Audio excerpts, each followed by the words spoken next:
ભચાઉના મામલતદાર કચેરીમાં 44 ડિગ્રી ગરમી વચ્ચે વિદ્યાર્થીઓ, વાલીઓ અને અરજદારો દાખલા તેમજ અન્ય કામગીરી માટે લાંબી લાઇનોમાં ઊભા રહેવા મજબૂર થયા છે।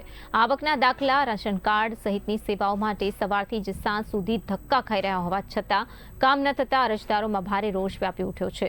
તાલુકાને ખડીર વિસ્તારમાંથી આવતા લોકો હાલાકી ભોગવી રહ્યા છે। વિરોધ પક્ષે પણ આ મુદ્દે રજૂઆતો કરી છે, છતાં કોઈ કાર્યવાહી ન થતા હોવાના આક્ષેપ ઉઠી રહ્યા છે।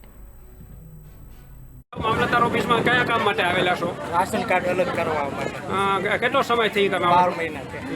એટલે શું નથી થતું કામ તમારું? 10 વખત ધક્કા ખાધા। અને કયા ગામના છો? ગામ ચોકપરના। હું ગ્રામ પંચાયતનો વીસી છું અને મારા સફાઈ કર્મચારી અજીત જગ્યા ભાંગી માટે રાશન કાર્ડ અલગ કરાવવા 10 વખત આવ્યો છું। તો શું જવાબ આપે છે મામલતદાર સાહેબને તમને?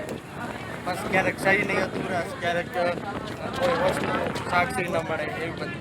તો પૈસાની માંગણી કંઈ કરે છે? બિલકુલ કામ નથી થતું તમારું? લેટ થાય છે। ભાઈ, આપ મામલતદાર ઓફિસમાં કયા કામ માટે આવ્યા છો? જાતિ દાખલો કાઢી આપ્યો? નથી કાઢી દીધો, હજી 4 દી થયા। કેટલા ટકા થયા? 4-5% થયા।